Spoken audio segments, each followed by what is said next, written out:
नमस्कार, जय हिंद दोस्तों। आप सभी लोगों का घटा चक्र के इस ऑफिशियल यूट्यूब चैनल पर स्वागत है। मैं उम्मीद करता हूं कि आप सभी लोग स्वस्थ होंगे और मस्त होंगे और खूब ज़बरदस्त तरीके से जो भी आपका पढ़ाई है उस पढ़ाई के अपनी दिनचर्या में खूब क्रांतिकारी तरीके से लगे होंगे। हम लोग दोस्तों जीएस सामान्य अध्ययन सामान्य अध्ययन पॉइंटर के नाम से दोस्तों एक इस बुक को पब्लिश किया गया है, जिसमें जो भी पूर्व परीक्षाएं हुई हैं उन पूर्व परीक्षा में जितने भी प्रश्न आए हुए हैं उन्हीं प्रश्नों का तथ्यात्मक अध्यावर संकलन करके इस बुक को तैयार किया गया है, जो आपके नज़दीकी जो भी बुक स्टॉल है उसमें उपलब्ध है। आप चाहें तो इसको बहुत ही आसानी से परचेज कर सकते हैं। इसी से संबंधित दोस्तों एक सीरीज चल रही है, जिसमें क्या है हर एक टॉपिक से यानी भारतीय इतिहास, राज्य व्यवस्था, सामान्य भूगोल, कृषि, सामान्य विज्ञान, पर्यावरण एवं पारिस्थितिकी, आर्थिक एवं सामाजिक विकास और उत्तर प्रदेश, इससे संबंधित जो भी उसमें महत्वपूर्ण प्रीवियस ईयर में जो भी प्रश्न आए हुए हैं उन्हीं चीज़ों को क्या किया गया है आप लोगों के सामने लेकर आया जा रहा है, जिससे आप आने वाले एग्जाम में इससे संबंधित अगर कोई भी प्रश्न आ जाए तो आप उसको बहुत ही आसानी से सॉल्व कर सके और उसको हल कर सकें। ठीक है, इसी चीज़ को ध्यान में रखते हुए दोस्तों इससे संबंधित एक सीरीज चल रही है, जिसमें दोस्तों भारतीय इतिहास, राज्य व्यवस्था, ये सब जितने भी महत्वपूर्ण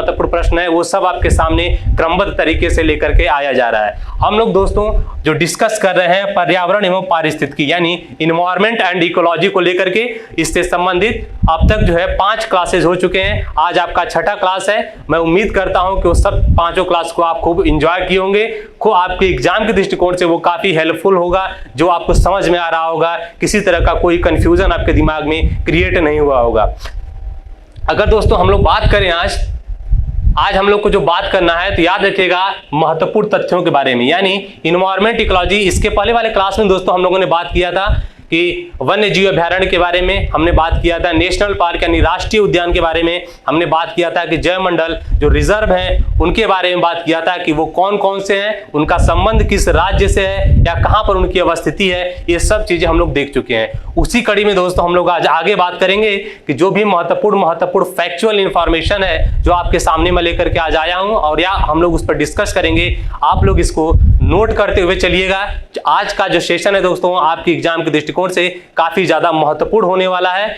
याद रखिए, इससे संबंधित आपके एग्जाम में हर साल प्रश्न आते हैं। इसको आप उसी दृष्टिकोण से, उसी मानसिकता के साथ पढ़िए, ताकि आपका जो है वीडियो देखते रहें और अगर उसके बाद नोट करते रहें और जब भी मौका मिले उसको रिवाइज करते रहें, ताकि आपका तैयार होता रहे। याद रखिए, प्रीवियस ईयर में जो भी प्रश्न आए हुए हैं उन प्रश्नों को अगर दोबारा किसी एग्जाम में पूछा जा रहा है तो उस वैसे प्रश्नों को गलत करना पूरी तरीके से समझिए कि अपराध है। उसको गलत हमको नहीं करना है, किसी भी हाल में गलत नहीं करना है। इसी चीज को ध्यान में रखते हुए दोस्तों ये जो सीरीज चल रही है इसीलिए चल रही है, ताकि जो रिपीटेड क्वेश्चन होते हैं एग्जाम में, जो आप देखेंगे कि एग्जाम में क्या होते हैं, जो प्रीवियस के पेपर के जो क्वेश्चंस होते हैं वो रिपीट कर रहे हैं, वो रिपीटेड क्वेश्चन को अगर आपके सामने से गुजार दिया जाए एक क्रमबद्ध तरीके से, या जो भी चीजें उसमें दिया हुआ है उसके इर्द गिर्द और कौन कौन सी महत्वपूर्ण बातें होती हैं जो आपको पढ़ते समय ध्यान में रखने की जरूरत है, इसी दृष्टिकोण से दोस्तों हम लोग ये सीरीज चला रहे हैं। और इस चीज का फायदा उठाइए और खूब ध्यानपूर्वक चीजों को सुनिए, अपने दिमाग में बैठाइए और क्रमबद्ध और सिस्टमैटिक तरीके से एक सीक्वेंस में चीजों को नोट डाउन करते हुए चलिए, और जब भी मौका मिले उसको रिवाइज करते रहिए। ठीक है, चलिए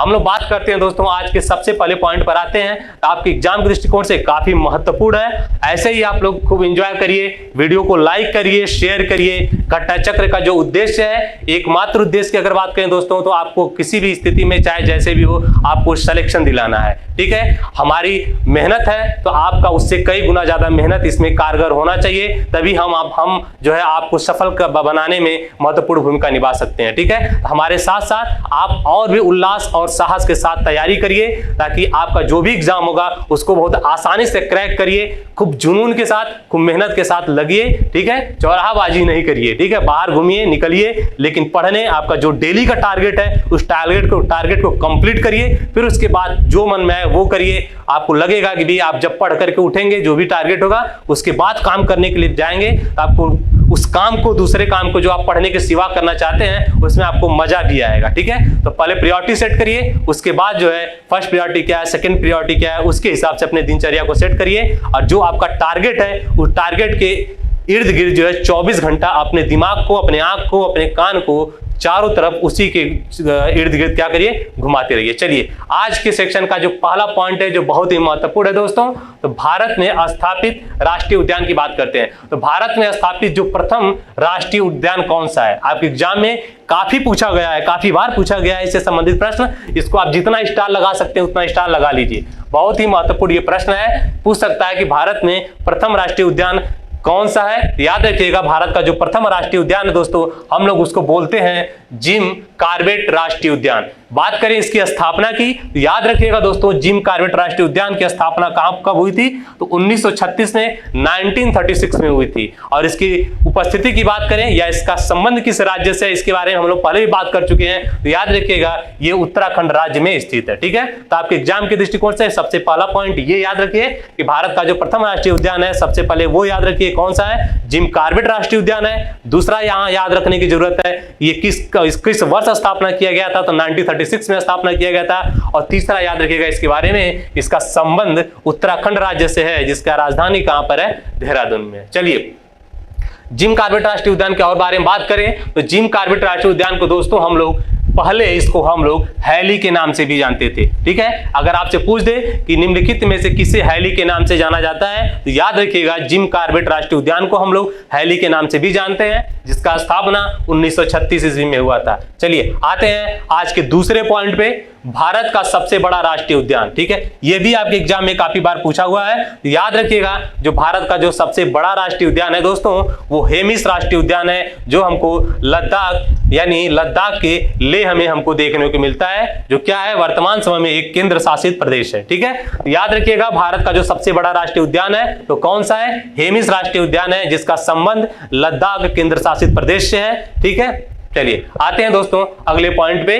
तो याद रखिए भारत का जो सबसे छोटा राष्ट्रीय उद्यान कौन सा है, तो भारत का सबसे छोटा राष्ट्रीय उद्यान दोस्तों साउथ बटन द्वीप है। इस साउथ बटन द्वीप की बात करें दोस्तों, तो अंडमान एवं निकोबार द्वीप समूह में स्थित है, जो एक केंद्र शासित प्रदेश में इसको रखा जाता है, ठीक है। तो याद रखिए कि भारत का सबसे छोटा राष्ट्रीय उद्यान कौन सा है, तो साउथ बटन द्वीप है, जिसका संबंध अंडमान एवं निकोबार द्वीप समूह से है, ठीक है। चलिए आते हैं दूसरे अगले पॉइंट पे, विश्व का एकमात्र तैरता हुआ राष्ट्रीय उद्यान, जिसको हम बोलते हैं फ्लोटिंग पार्क, काफी महत्वपूर्ण है, बहुत बार ये भी एग्जाम में पूछा गया है। तो याद रखिएगा विश्व का जो एकमात्र तैरता हुआ राष्ट्रीय उद्यान है उसको हम लोग केबुल लामजाओ राष्ट्रीय उद्यान के नाम से जानते हैं। और इस केबुल लामजाओ राष्ट्रीय उद्यान का संबंध किस राज्य से है, तो मणिपुर राज्य से है। तो यहाँ पे दो बातें अपने दिमाग में रखिएगा कि विश्व का एकमात्र तैरता हुआ या फ्लोटिंग नेशनल पार्क कौन सा है, तो वो है केबुल लामजाओ राष्ट्रीय उद्यान। और इसका संबंध किस राज्य से है, तो याद रखिएगा मणिपुर राज्य से है, जिसकी राजधानी कहां पर है, इंफाल है। और यही वो मणिपुर वो राज्य है जो 7 बहनें या 7 सिस्टर स्टेट बोला जाता है, उन 7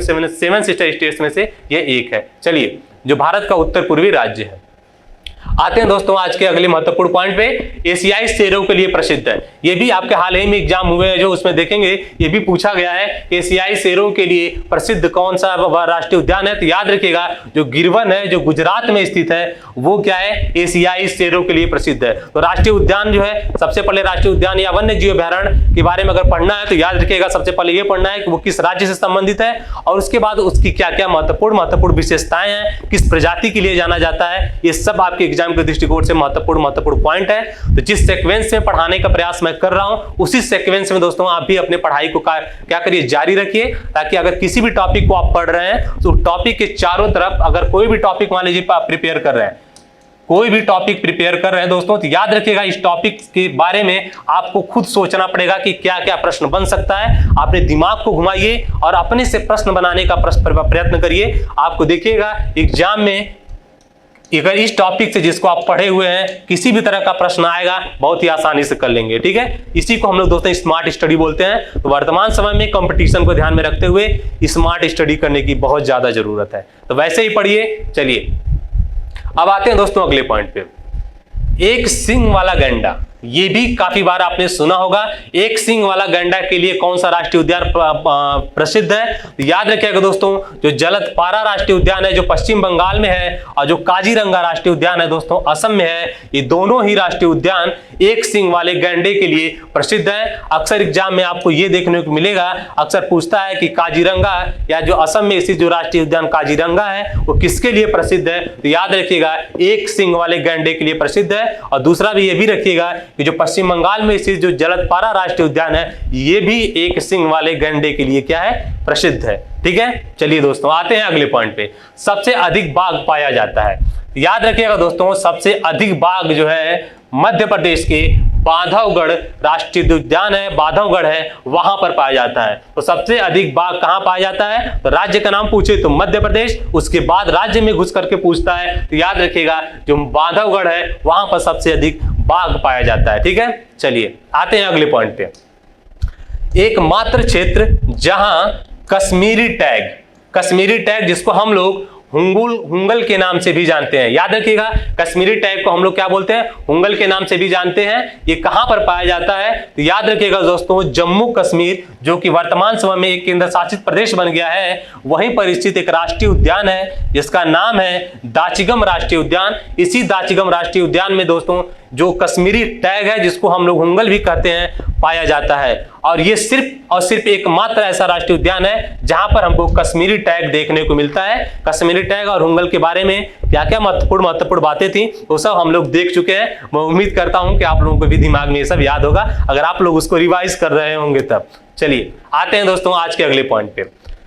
बात करते हैं दोस्तों साइबेरियन क्रेन के बारे में। साइबेरियन क्रेन नामक प्रवासी पक्षी का आश्रय स्थल कहां पर है? तो याद रखिएगा जो साइबेरियन क्रेन का जो प्रवासी स्थल है दोस्तों काफी महत्वपूर्ण प्रश्न है, काफी बार पूछा हुआ है। तो जो केवलादेव राष्ट्रीय उद्यान है जिसका संबंध राजस्थान से है, जिसकी राजधानी कहां पर है? दोस्तों जयपुर में है। यहीं पर दोस्तों हमको केवलादेव राष्ट्रीय उद्यान देखने को मिलता है। इसी केवलादेव राष्ट्रीय उद्यान में साइबेरियन क्रेन देखने को मिलता है, या साइबेरियन क्रेन का क्या है? आश्रय स्थल है। तो याद रखिएगा अगर आपके एग्जाम में पूछ देता है कि साइबेरियन क्रेन का संबंध किस राज्य से है, याद रखिएगा राजस्थान से है। लेकिन ज्यादा चांसेस ये पूछने का, ये पूछेगा कि साइबेरियन क्रेन का संबंध किस राष्ट्रीय उद्यान से है, तो याद रखिएगा दोस्तों वो है केवलादेव राष्ट्रीय उद्यान जिसका संबंध राजस्थान राज्य से है। चलिए आते हैं दोस्तों आज के पॉइंट पे। अभी हाल ही में जो पीसीएस का एग्जाम हुआ था ये पूछा गया था, ये उत्तर प्रदेश का एकमात्र राष्ट्रीय उद्यान है। जब कभी भी किसी राज्य की केवल और केवल एक विशेषता होती है तो उसका एग्जाम में आना, या कोई भी पहली बार कोई कार्यक्रम हो रहा है, या उसका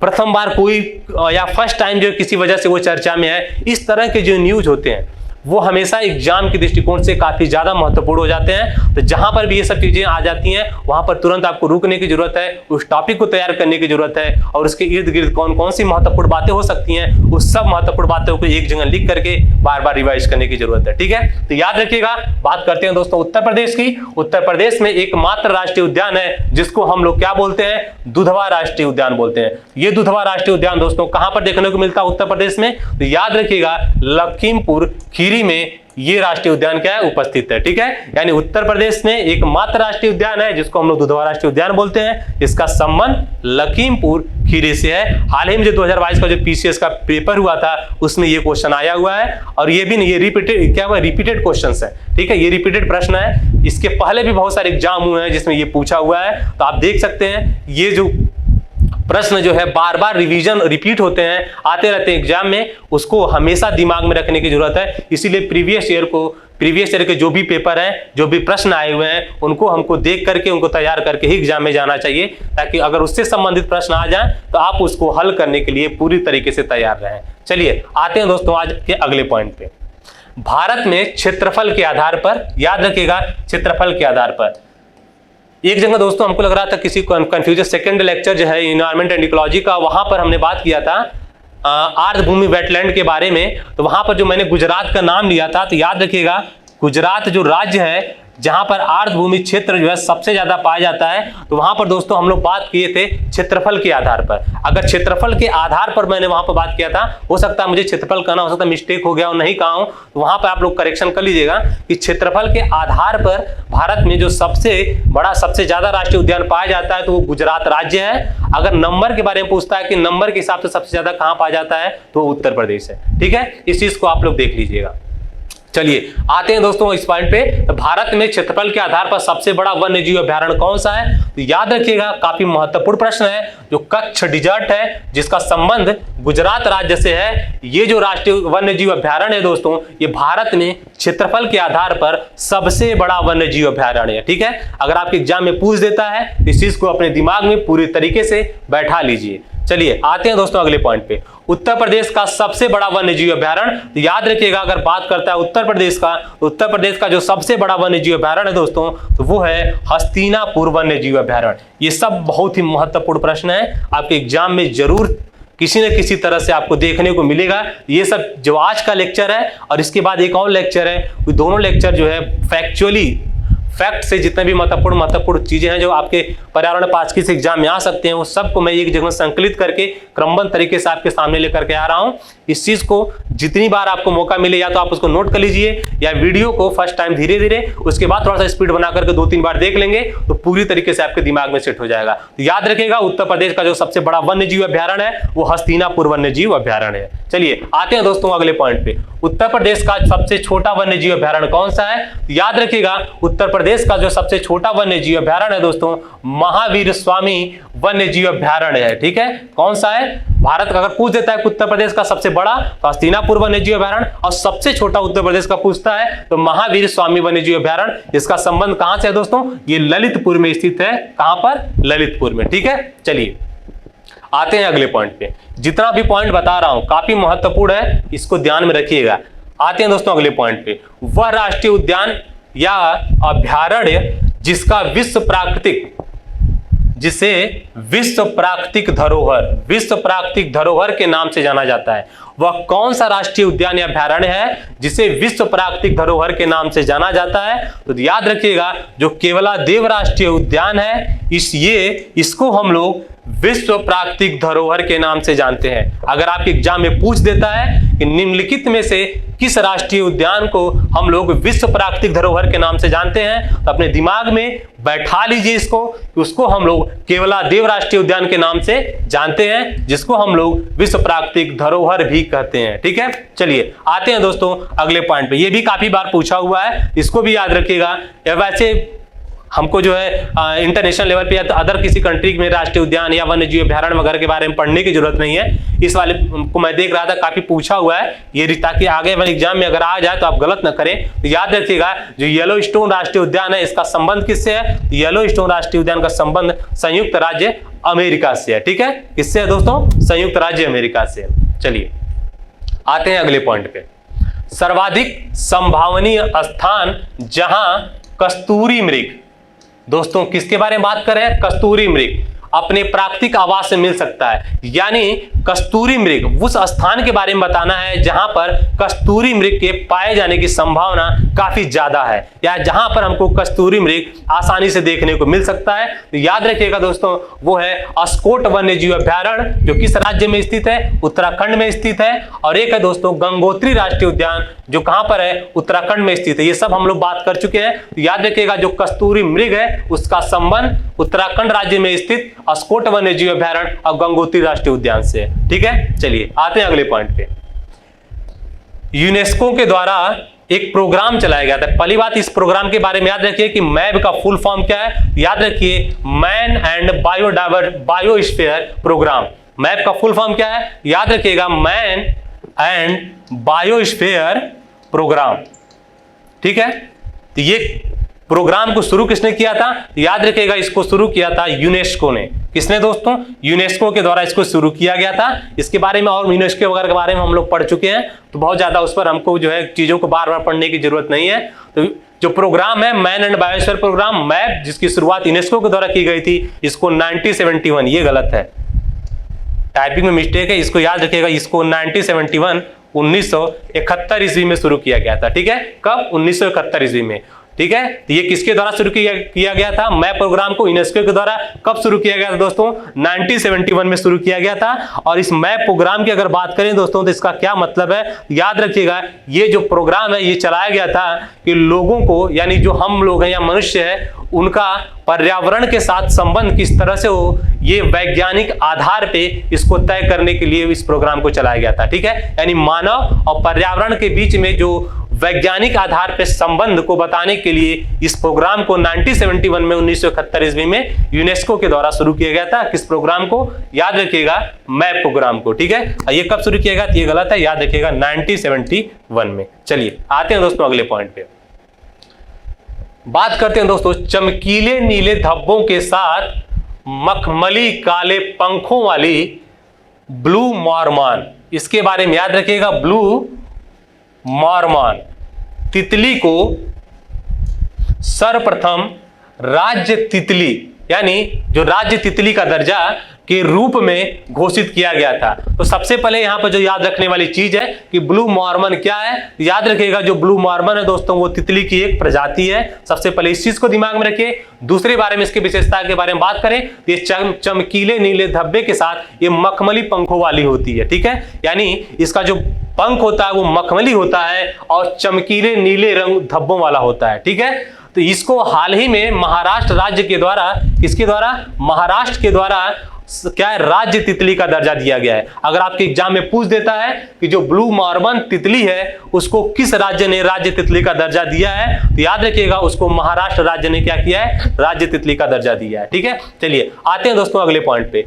southern bird wing. Southern bird wing ये भारत की ये सबसे बड़ी क्या है? तितली है। तो सबसे पहले सदर्न जो बर्ड विंग है ये तितली की एक प्रजाति है। और दूसरा यहाँ महत्वपूर्ण जो फैक्ट आपको दिमाग में रखने की जरूरत है, ये क्या है? ये भारत की सबसे बड़ी तितली है। ठीक है, इसको हाल ही में किस राज्य ने जो है राज्य तितली का दर्जा दिया है? याद रखिएगा कर्नाटक राज्य जिसकी राजधानी बेंगलुरु है, उसने क्या किया है? सदर्न बर्ड विंग जो तितली है, जो भारत की सबसे बड़ी तितली है, उसको राज्य तितली का दर्जा दिया है। ठीक है, ये दोनों ही पॉइंट काफी ज्यादा महत्वपूर्ण है। इसको अपने दिमाग में पूरी तरीके से बैठा लीजिए ताकि आपके एग्जाम में अगर आ जाए तो एकदम एग्जाम में इसको बहुत ही आसानी से सॉल्व करके चले आए। चलिए आते हैं दोस्तों अगले पॉइंट पे। 5 मौसमों का बाग।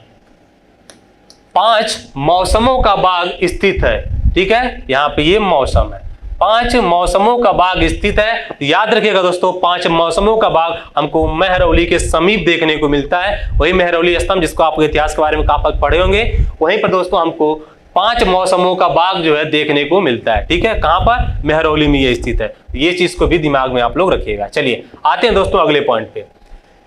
किस राष्ट्रीय उद्यान ने वन्य जीव प्रबंधन के लिए ड्रोन या मानव रहित हवाई वाहन का उपयोग प्रारंभ कर दिया है? तो याद रखिएगा कर्नाटक में स्थित जो बांदीपुर टाइगर रिजर्व है, कहां पर दोस्तों? कर्नाटक में स्थित जो बांदीपुर टाइगर रिजर्व है, उसने क्या किया है? वन्य जीव प्रबंधन के लिए, यानी उस क्या नाम है टाइगर रिजर्व में जो भी वन्य जीव है उनके मैनेजमेंट के लिए, उनके प्रबंधन के लिए क्या किया है? एक मानव रहित हवाई वाहन जिसको हम लोग ड्रोन कहते हैं उसका उपयोग प्रारंभ किया है। ठीक है, यानी इसका संबंध किससे है? कर्नाटक में स्थित जो बांदीपुर टाइगर रिजर्व है उससे है।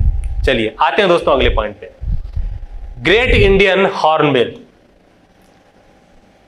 ग्रेट इंडियन हॉर्नबिल के अपने प्राकृतिक आवास में पाए जाने की सबसे अधिक संभावना है। यानी अगर हम लोग बात करें ग्रेट इंडियन हॉर्नबिल की, ये सबसे ज्यादा चांसेस या सबसे ज्यादा संभावनाएं इसकी उपस्थिति का हमको कहां देखने को मिलता है? तो याद रखिएगा दोस्तों जो पश्चिमी घाट है, ठीक है, पश्चिमी घाट है जिसको हम लोग बात करें इस तरह से, ये वाला जो रीजन है, ये वाला इसको पश्चिमी घाट बोलते हैं, इधर पूर्वी घाट होता है। तो इस वाले रीजन में दोस्तों हमको जो ग्रेट इंडियन हॉर्नबिल है इसके प्राकृतिक आवास यहां पर हमको देखने को मिलता है। कहां पर? पश्चिमी घाट में। ठीक है, चलिए आते हैं दोस्तों अगले पॉइंट पे। ग्रेट इंडियन हॉर्नबिल के बारे में थोड़ा सा और क्या क्या महत्वपूर्ण बातें वो भी याद रखिए, ऐसे ही पढ़ना है आप लोगों को। आप लोग पढ़ते समय, आप लोग अगर आप किसी बुक को प्रीफर करते हैं, उस बुक को भी पढ़ते समय इसी तरह से ही आपको पढ़ना है। ऐसे नहीं कि आप उठाए पढ़ रहे हैं, सामने आंख के सामने किताब खुली हुई है, पीछे दिमाग में न जाने कौन कौन सी बातें चल रही हैं, वो कुछ समझ में नहीं आ रहा है। कि हम लोग बाहर गए थे, इनको देखे उनको देखे, या उसके पास है मेरे पास नहीं है, मैं अकेले हूं, ये सब चीजों पे ध्यान नहीं। जब आप पढ़िए तो पूरे फोकस के साथ पढ़िए, पूरे कंसंट्रेशन के साथ पढ़िए। और जब पढ़ाई बंद करिए तो जो भी काम कर रहे हैं वहां पर भी फोकस रखिए, कंसंट्रेशन रखिए। ठीक है, इस तरह से होगा सिलेक्शन दोस्तों, नहीं तो सिलेक्शन ऐसे ही पढ़ते रह जाएंगे, टाइम कब निकल जाएगा पता नहीं चलेगा। ठीक है, तो जो काम कर रहे हैं उस काम में अपना 100% देने का प्रयास करिए, आपको निश्चित रूप से सफलता मिलेगी। मुझसे लिखवा लीजिए इस बात को। ठीक है, जिस काम में आप अपना 100% 100% नहीं देंगे उसमें आपको सफल होने कि जो चांसेस हैं आपके वो काफी कम हो जाएंगे। वैसे आपको क्यों उसमें सफलता मिलेगी, इस चीज के बारे में सोचिए। जिस एग्जाम का प्रिपरेशन कर रहे हैं उसी एग्जाम को जो लड़के सेलेक्ट हो रहे हैं, जो क्वालिफाई कर रहे हैं, वो अपना 100% दे रहे हैं। उसी एग्जाम में आप भी लोग बैठ रहे हैं जो अपना 100% नहीं दे रहे हैं, तो आप क्यों क्वालिफाई करेंगे? स्वाभाविक सी बात है, वो लड़के आपको पीछे छोड़ देंगे जो अपना 100% दे रहे हैं। तो इसीलिए कह रहा हूं, अपने पढ़ाई करते समय दोस्तों अपना 100% दीजिए। अपने किस उद्देश्य से आप लोग पढ़ रहे हैं, क्यों पढ़ रहे हैं, आपके माँ बाप आपके ऊपर पैसा लगा रहे हैं, खर्च कर रहे हैं, किस परिस्थिति में कर रहे हैं, उस चीज को ध्यान में रखिए और उसको अपना कमजोरी नहीं बनाइए, उस चीज को अपना हथियार बनाइए और उसी चीज में क्या करिए, उसको अपने पॉजिटिव सेंस में अपने मोटिवेशन के रूप में लीजिए और आगे बढ़िए और पढ़ाई करते रहिए। अगर आपके पास, सोचिए कि जो मिडिल क्लास फैमिली होती है दोस्तों, उनके पास अपने जीवन में सफल होने के लिए उनके पास सिर्फ और सिर्फ एक ही हथियार है, वो है पढ़ना। कलम कापी और किताब उठाइए और पढ़ना शुरू करिए, आपको सफल होने के लिए कोई नहीं रोक सकता। अगर इस तरह से अगर हम लोग अपनी कमजोरियों को बताते रहे तो भीमराव अंबेडकर जैसे लोग जो है, जो आज इतिहास के पन्नों में सुनहरे शब्दों में दर्ज हैं, हम लोग उनको याद नहीं करते। उनसे खराब स्थिति या जिस वो स्थिति से गुजर करके वो इतना बड़ा काम कर चुके हैं, या इतने बड़े ऐतिहासिक घटनाएं उनके नाम जो दर्ज हैं, वो सब चीजें या जिसकी वजह से हम उनको याद करते हैं, शायद याद नहीं कर पाते। तो याद रखिए कि पढ़ाई लिखाई का संबंध दोस्तों किसी भी चीज से नहीं है, यानी पढ़ाई लिखाई का संबंध आपके पैसा रुपया से नहीं है, उसका संबंध है कि आपकी इच्छा शक्ति कितनी है या आप उसके लिए कितना ज्यादा दृढ़ संकल्पित हैं पढ़ने के लिए। ठीक है, बहुत लोग हैं जो काफी पैसा है लेकिन वो पढ़ना लिखना नहीं चाहते, उनका पढ़ाई लिखाई से कोई संबंध नहीं है। बहुत ऐसे भी लोग हैं दोस्तों जिनके पास पैसा रुपया नहीं है लेकिन वो उस ऊंचाई को पा चुके हैं जिस ऊंचाई को पाने के लिए बड़े से बड़े लोग जिनके पास संपत्ति होने के बाद भी उसको नहीं पा सके हैं। ठीक है, याद रखिएगा, जो भी काम करें अपना 100% दें। अगर आप पढ़ना चाहते हैं तो उस पढ़ने के कार्यक्रम में दोस्तों पूरा अपने आप को झोंक दीजिए, जबरदस्त तरीके से लगिए। याद रखिए, जब तक तपेंगे नहीं, जब तक आप अपने आप को तपाएंगे नहीं, जब तक टेबल और कुर्सी पर बैठ करके दोस्तों अपने आप को जबरदस्त तरीके से आप रखेंगे नहीं, बहुत सारी चीजों को इग्नोर करते हुए पढ़ाई को आप फोकस नहीं करेंगे, तब तक दोस्तों आपको सफलता हासिल होने वाली नहीं है। लगिए, एकदम आज ही लगिए, अभी से शुरू करिए बिना सोचे समझे और देखिए आपको सफलता कैसे नहीं मिलती। ठीक है, सफलता आएगी, आपकी मेहनत को देख करके दोस्तों आपके चरण को चूमेगी, कहेगी भैया हम आप ही के लिए तो हैं, आइए हम आपको सफलता देते हैं। लगिए और आगे बढ़िए। चलिए, बहुत हो गया मोटिवेशनल, आ जाते हैं हम लोग अगले पॉइंट पे। तो great Indian hornbill, great Indian hornbill के और बारे में बात करें दोस्तों तो सबसे पहले याद रखिएगा, ये एक क्या है, पक्षी की एक प्रजाति है। आपके एग्जाम में पूछ देगा ग्रेट इंडियन हॉर्नबिल एक प्रकार का है, एक पक्षी है, एक मछली है, या किसी जानवर का नाम दे देगा या किसी पेड़ पौधे का नाम दे देगा। तो याद रखिएगा ये क्या है, एक प्रकार का क्या है, पक्षी की एक प्रजाति है। अगर इसके वैज्ञानिक नाम की बात करें दोस्तों, इसका वैज्ञानिक नाम है ब्यूसेरस बाइकॉर्निस। ठीक है, ब्यूसेरस बाइकॉर्निस। ठीक है, आते हैं दोस्तों अगले पॉइंट पे। अगर ग्रेट इंडियन हॉर्नबिल की बारे में बात करें तो दोस्तों ये जो पक्षी है ये एक विशेष प्रकार के घोंसले बनाने के लिए क्या है, प्रसिद्ध है। ठीक है, अगर इसकी विशेषता की बात करें तो जो ग्रेट इंडियन हॉर्नबिल है ये जो घोंसला बनाता है वो एक विशेष प्रकार का घोंसला होता है, यानी उस तरह के जो घोंसले में हमको और किसी घोंसले से अगर तुलना करते हैं तो उसमें हमको काफी विशिष्टता देखने की मिलती है। तो इसीलिए इसको दोस्तों हम लोग जो ग्रेट इंडियन हॉर्नबिल है, जिसको जो एक पक्षी की एक प्रजाति है, ये क्या है, एक विशेष प्रकार के घोंसले बनाने के लिए प्रसिद्ध है या जानी जाती है। ठीक है, जिसका वैज्ञानिक नाम क्या है, ब्यूसेरस बाइकॉर्निस। चलिए आते हैं अगले पॉइंट पे। भारत का प्रथम तितली उद्यान काफी महत्वपूर्ण है। भारत का दोस्तों जो प्रथम तितली उद्यान है, तो याद रखिएगा जो बन्नर घट्टा जैविक उद्यान है, जो बेंगलुरु यानी कर्नाटक में हमको देखने को मिलता है, वहीं पर यानी कर्नाटक के बेंगलुरु में स्थित जो बन्नर घट्टा जैविक उद्यान है, यहीं पर प्रथम तितली उद्यान है। ठीक है, अगर आपसे पूछ दे कि प्रथम तितली उद्यान का संबंध किससे है, तो याद रखिएगा बन्नर घट्टा जैविक उद्यान से है, जो कहां पर है, कर्नाटक के बेंगलुरु में है। चलिए आते हैं अगले पॉइंट पे। वह नेशनल पार्क जिसकी जलवायु क्या है दोस्तों, उष्णकटिबंधीय से उपोष्ण, शीतोष्ण और आर्कटिक, ठीक है, आर्कटिक परिवर्तित होती रहती है। मतलब वो कौन सा राष्ट्रीय उद्यान है जहां पर हमको उष्णकटिबंधीय, उपोष्ण कटिबंधीय, शीतोष्ण और आर्कटिक ये सब जलवायु परिवर्तन से संबंधित विशेषताएं हमको देखने को मिलती है। तो याद रखिएगा, अरुणाचल प्रदेश में स्थित जो नामदफा नेशनल पार्क है, उसी नेशनल पार्क में दोस्तों हमको उष्णकटिबंधीय, उपोष्ण कटिबंधीय, शीतोष्ण, आर्कटिक ये सब हमको दोस्तों क्या है, जलवायु परिवर्तन से संबंधित जो विशेषताएं हैं वो हमको देखने को मिलती है। जो कहां पर स्थित है, याद रखिएगा, वो स्थित है अरुणाचल प्रदेश में, ठीक है। उष्णकटिबंधीय, उपोष्ण कटिबंधीय सब चीजें आप दोस्तों पढ़े होंगे। तो सबसे पहले अगर बात करें दोस्तों, चलिए उष्णकटिबंधीय,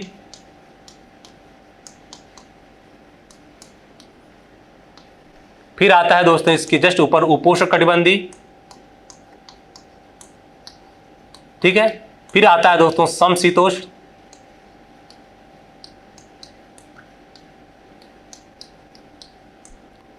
ठीक है, उष्णकटिबंधीय, उपोष्ण कटिबंधीय, समशीतोष्ण, फिर उसके बाद दोस्तों हम लोग टुंड्रा वगैरह देखने को मिलता है,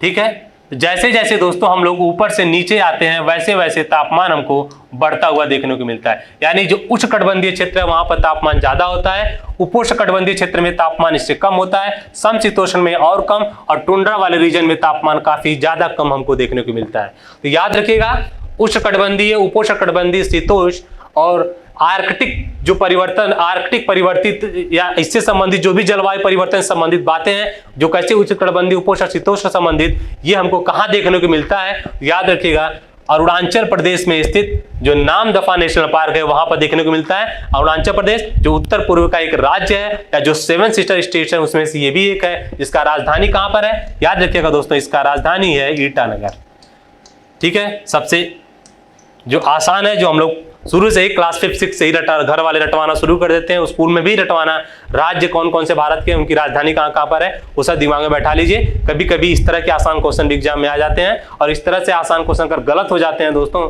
तो समझिए कि पढ़ाई लिखाई पर क्वेश्चन मार्क लग जाते हैं। चलिए आते हैं दोस्तों आज के और महत्वपूर्ण टॉपिक पे, बुक्सा बाग परियोजना।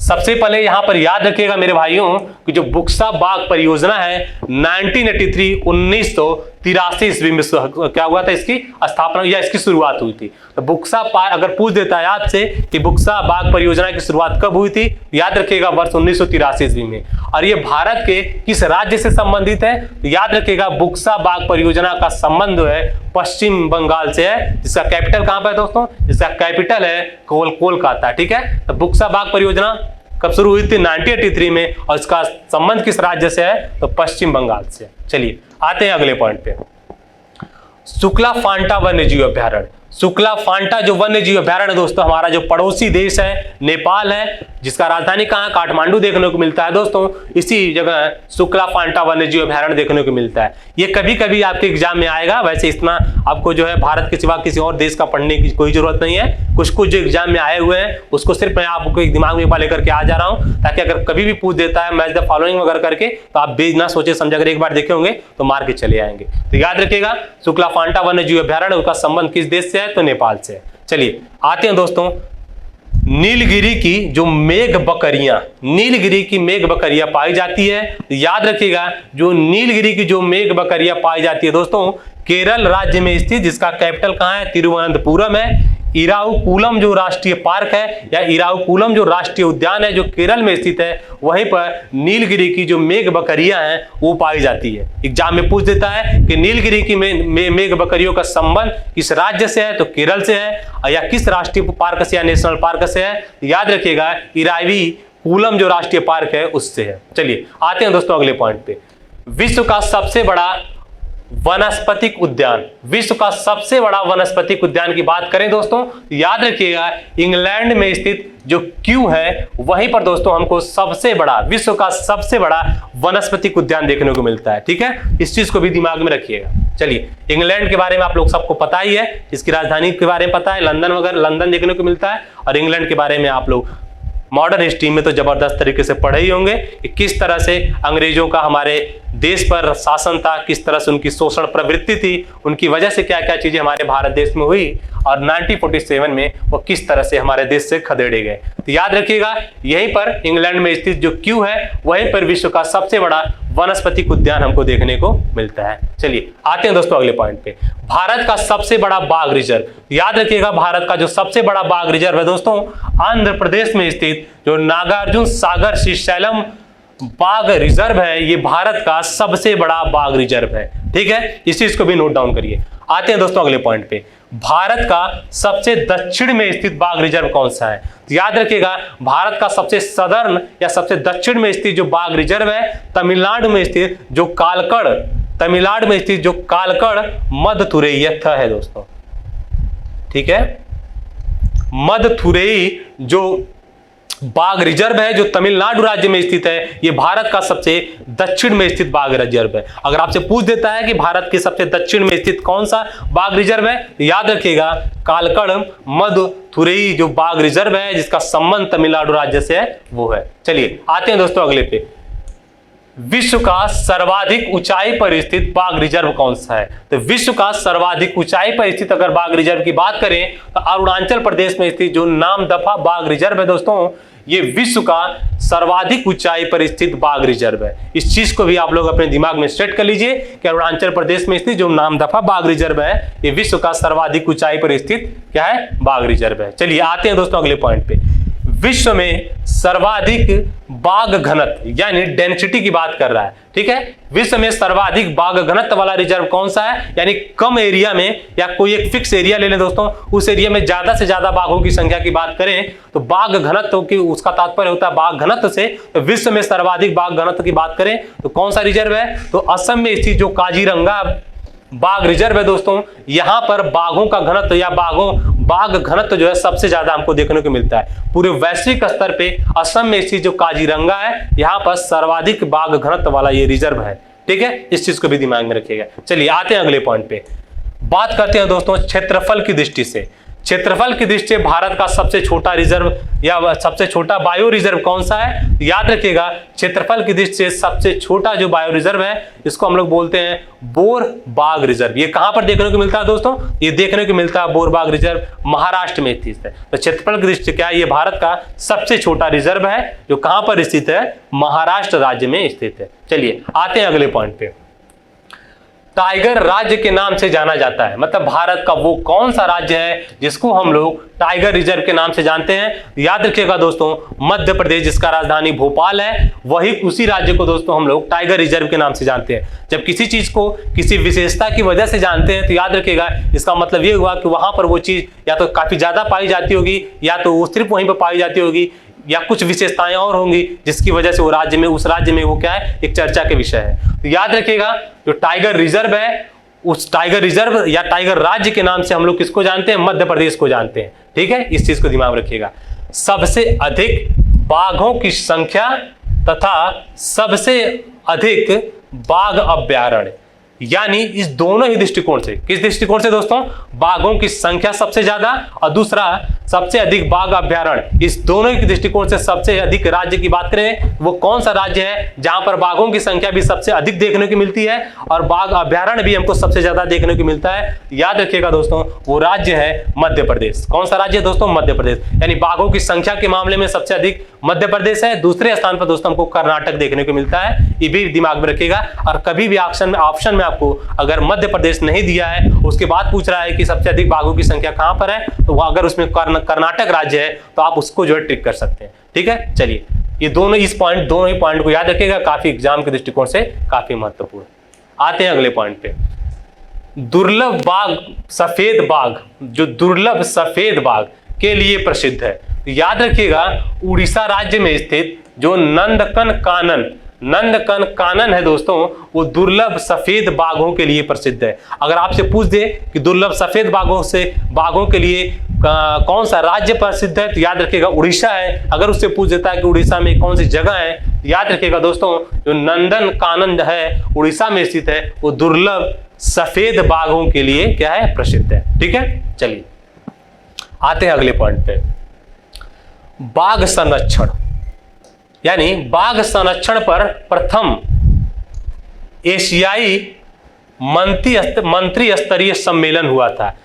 इस पॉइंट को याद रखिएगा, आपके एग्जाम के दृष्टिकोण से काफी महत्वपूर्ण पॉइंट है। अगर आपसे पूछ देता है कि बाघ संरक्षण से संबंधित प्रथम एशियाई मंत्री स्तरीय सम्मेलन कब हुआ था और या कहां पर हुआ था, अगर कब पूछता है तो दोस्तों याद रखिएगा वर्ष 2010 में हुआ था। और कहां पर हुआ था? थाईलैंड में हुआ था। कहां पर हुआ था? थाईलैंड में। दोस्तों ये हमको नॉर्थ जो साउथ ईस्ट रीजन है, साउथ ईस्ट एशिया का रीजन है, वहीं पर स्थित थाईलैंड देश है। उसी देश में दोस्तों वर्ष 2010 में हमको बाघ संरक्षण से संबंधित प्रथम एशियाई मंत्री स्तरीय सम्मेलन हमको देखने को मिलता है। ठीक है। अगर द्वितीय की बात करें दोस्तों, द्वितीय जो सम्मेलन हुआ था बाघ संरक्षण से संबंधित, तो वर्ष 2012 में भारत का जो पड़ोसी देश है दोस्तों भूटान, वहां पर हमको देखने को मिला था। अगर तृतीय सम्मेलन की बात करें, यह भी महत्वपूर्ण है क्योंकि हमारे देश में हुआ था दोस्तों वर्ष 2019 ईस्वी में हुआ था। कहां पर? नई दिल्ली में हुआ था। ये तीनों ही पॉइंट अपने दिमाग में आप लोग बैठा लीजिए, एग्जाम के दृष्टिकोण से काफी महत्वपूर्ण है। चलिए आते हैं दोस्तों अगले पॉइंट पे।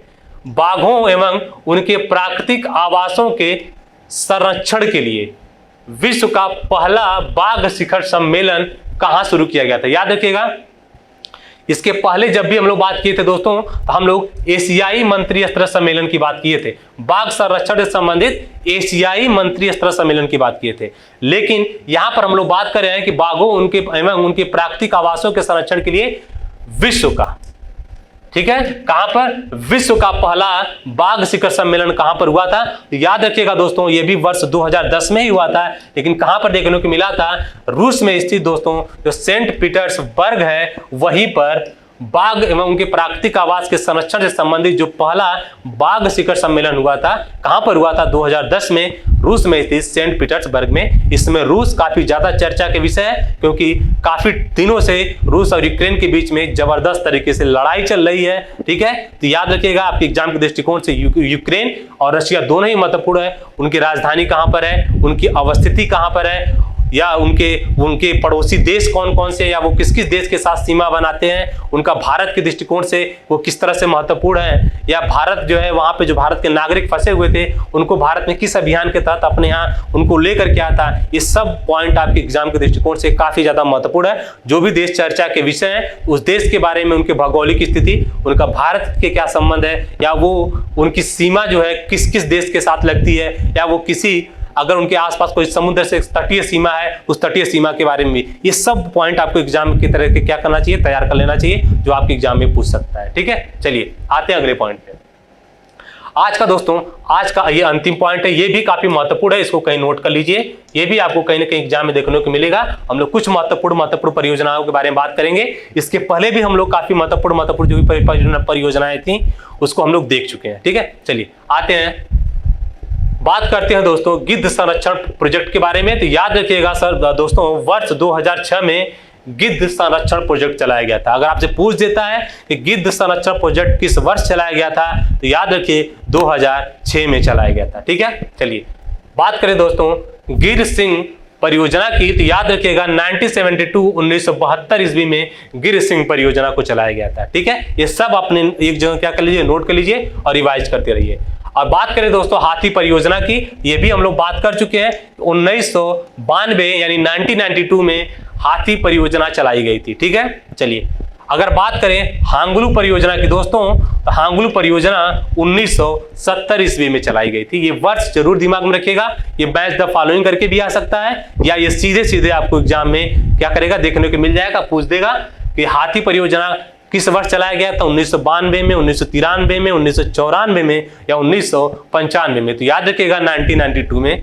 और हांगलू जो परियोजना है या हांगुल परियोजना है दोस्तों, उसका संबंध किस वर्ष से है, तो वर्ष 1970 से है, यानी वर्ष 1970 में इसको चलाया गया था। चलिए बात करें दोस्तों कस्तूरी मृग परियोजना की, तो 1970 के दशक में इसको चलाया गया था। अगर आपसे पूछ दे कि कस्तूरी मृग परियोजना कब चलाया गया था, तो याद रखिएगा 1970 के दशक में चलाया गया था। यह भी काफी महत्वपूर्ण है, एग्जाम में पूछा हुआ भी है दोस्तों। लाल पांडा परियोजना कब चलाई गई थी, तो याद रखिएगा लाल पांडा परियोजना 1996 ईस्वी में यानी 1996 में चलाई गई थी। ठीक है, चलिए अगर बात करें कछुआ संरक्षण परियोजना की, ये भी आपके एग्जाम में पूछा हुआ है। तो कछुआ संरक्षण परियोजना 1975 ईस्वी में चलाई गई थी, 1975 में। ठीक है।